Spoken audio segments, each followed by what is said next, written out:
Hey guys, in this video I'm going to talk a little bit about inspiration. I'm Daniel Norton, photographer here in New York. I make videos like this about philosophy and the arts and also about technique and photography, so go ahead and subscribe if you're interested in that kind of stuff. So this is actually, sadly, I found out this is actually a little bit more of an urban legend, but it's kind of an interesting story that came to my mind because I heard this song, and it's kind of the story of this song, which is Salisbury Hill by Peter Gabriel. So the legend goes that, well, part of this is actually 100% true, and then part of its legend is that Gabriel was part of Genesis. If you guys don't know, Genesis was huge, and he actually didn't feel comfortable in the band anymore. There was some stuff going on, blah, blah. You can Google it if you want to know. It's actually pretty interesting. And he was trying to figure out what to do with his life. You know, he had success, because once you have success, it's hard to just walk away from it, right? But he really didn't know what he wanted to do. Like, he thought he was going to quit the music industry. Actually, that was his plan. And this is the legend part. Although, I guess technically he did actually do this, but this wasn't the inspiration for the song. He went to, I think, London and saw, then, very young, Bruce Springsteen play, who, if you know anything about Springsteen, in the early 70s, that was like probably the peak of his live shows, you know, where he got this kind of legendary status about how they were so amazing. And a lot of people say that the first part of the song is about him going to the show, which I guess he did actually go to the show, but in the interview that I read later, he said that he actually had already written the song before that, so it wasn't directly related. But then the rest of the song is all about how he finds his way out. He basically does quit Genesis. He decides, I'm going to quit Genesis, but he doesn't quit music, right? He actually goes on, if you know Peter Gabriel, he goes on to become a huge star, and actually this song becomes a big hit song. And it's really super interesting. It kind of, it's always been that story that kind of is interesting to me, because we find inspiration in a lot of places, but this is a very direct story where somebody is finding inspiration in a peer. Not in, because yeah, granted, Springsteen was becoming a big rock star at that time, but Gabriel was also a rock star. Arguably, Genesis was bigger than Springsteen at that moment, you know, looking kind of not out, right? Not looking up at, the legend of people, but looking at somebody that's in your same peer group and somebody that's doing the same thing you are, and not so much saying, I want to be them, but saying, that is super, look at the drive, the power, the things that are going on in them that make me go, that make them go forward, and then saying, well, what made me do it? And then rediscovering those things for yourself, right? Because they were in you already, right? The kind of repeating part of the song is, you know, come to take you home, right? It's like the music industry, in the case of us, maybe photography, or whoever's watching this, some kind of creative art, that's the home, right? It's like, this is in us, this is where we belong, this is where we come from. But sometimes we don't see it, and sometimes frustrations in the moment, or certain things that we're doing, make us forget why we do the things we do. Because I often say this, you know, and this is true, if you want to do this professionally, sometimes you got to do a lot of photography that you're not really going to love. You know, it's going to be stuff that you don't necessarily want to do if you actually want to do it full time. Like many times I say this, you know, when I was starting out, one thing I never did was once I quit my real job, I didn't get a job ever, no matter how broke I was. I did all kinds of photography that I was not stuff I wanted to do. I assisted for people, and actually, because I did that, I learned stuff that I never knew I would have enjoyed. I mean, I actually found areas of photography and things that really that are awesome, you know. So there's also that, right? That's the side thing there, right? But the opposite can happen too. Like, I see this over and over again. People are like, I really want to do this kind of photography, but I'm doing this to make money, and now I kind of hate photography, right? Like, I don't want to do it anymore. It feels like a job. It feels like a drain. Like, this is not what I kind of wanted to do. This isn't what made me do it. But this is where I'm at. And sometimes you feel trapped, right? So I think it's interesting to know that inspiration can come from your peer group. Because again, if you feel trapped, if you're doing photography, let's say that you want to be, you know, a fashion photographer, let's say. So you're looking at all the fashion magazines, you're looking wherever, but the work that you're getting is corporate portraits, right? And of course, this could be reversed. Maybe you want to do corporate portraits and you do fashion, who knows?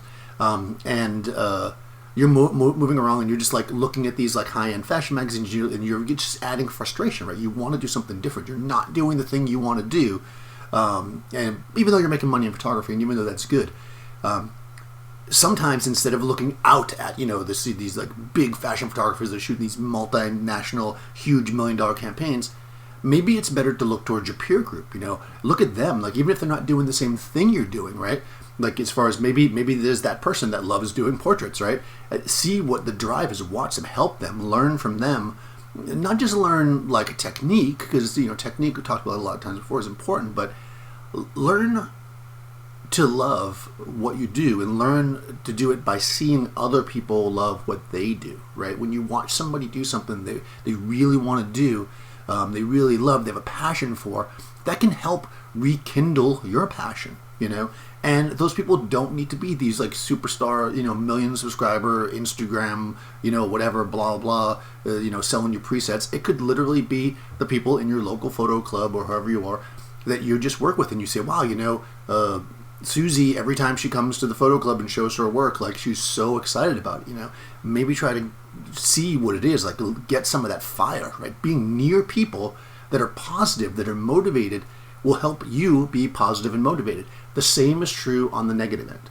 If you hang out with people that are constantly moping about, the industry and the kids are ruining everything, and digital and whatever people are complaining about these days, retouching, presets, that is only going to make you more negative, right? Don't look at these things and be like, oh, that's what's holding me back. No, it's not. What's holding you back is your attitude, right?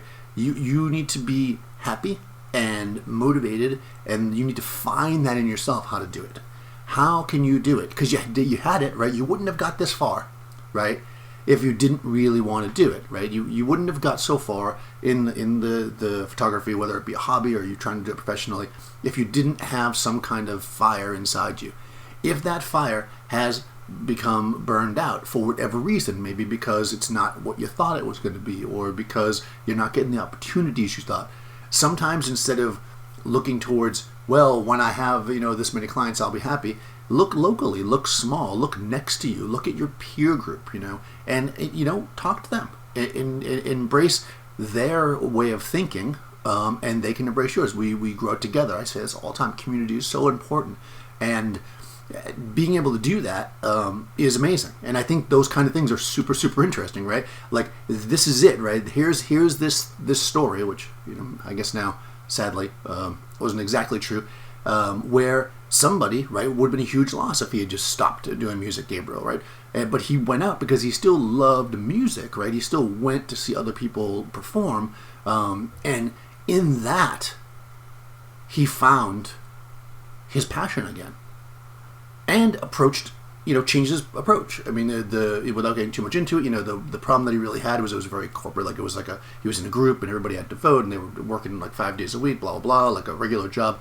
And he didn't want to do music that way. And actually, he produced fewer albums over the years, but he's had huge, huge hits, and he's been a huge star, and he lives a happy life. He's a happy guy because he did it the way that he wanted to do it, not the way that he kind of took his first break, let's say, and was in the band and it was doing well. He was willing to give that up to actually go home, right? Like to go back to the passion, and that passion then brought him forward. So if you find yourself in a place where you're starting to have success, but it's not making you happy because you're doing it not the way that you really wanted to do it, look around, find the passion again. Go out there, break free. You can do it, right? It's not like it's sometimes if things come, and I don't want to say easy because nothing comes easy to anybody really, but sometimes when we're having success and things are working, it's so hard for us to be like, nah, this is not where I want it to be. I'm going to change it.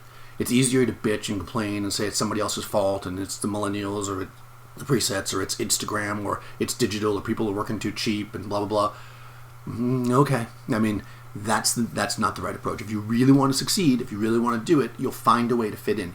And I say this a lot, and I'll say it again. When I first started, photographers were complaining then. It's like, man, you young people are spoiled with your 100 ISO slide film. We had to shoot Kodachrome 25.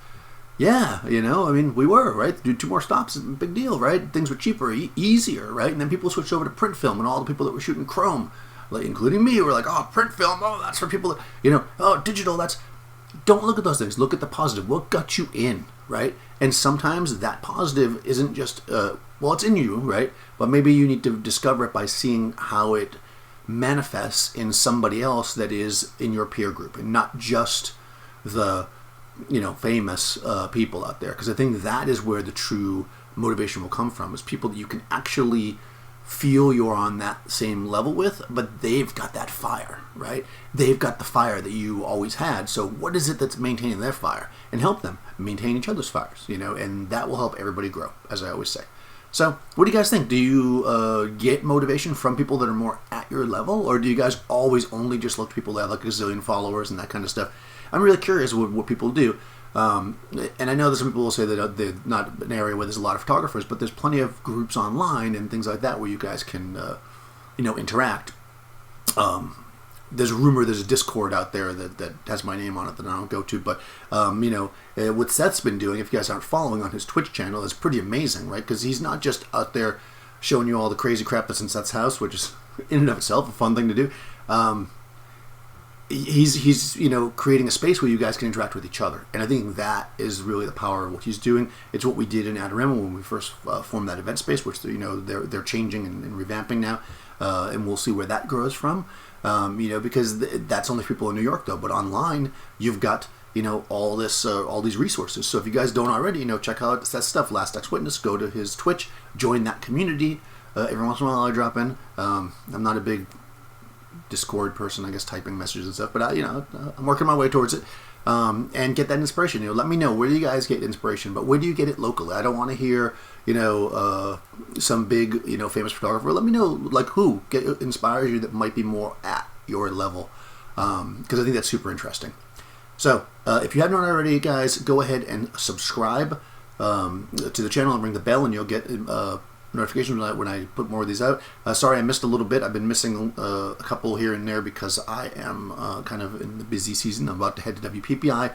So if anybody's going to WPPI, I'm looking forward to seeing you guys there. So you may not see a video this Friday from me either. If you guys haven't also, and this will be too late because I'm going to put this out on Monday, even though it is currently Sunday and I'm recording it, but by the time I go ahead and put it on YouTube, and I'm sitting here. So let me know how the audio is actually, because I think last time it was off a bit. I also have a Twitch channel now where I'm doing editing, I guess you call it, in Capture One. I'm basically going through the photo shoots I do and showing you guys how I do my small tweaks and decide which ones I like and that kind of stuff. So I'm about to edit some stuff from Sharina. So if you are watching this on Monday, you can go back to the Twitch channel and watch. You just won't see it live. It does stay there for a couple of weeks, I guess.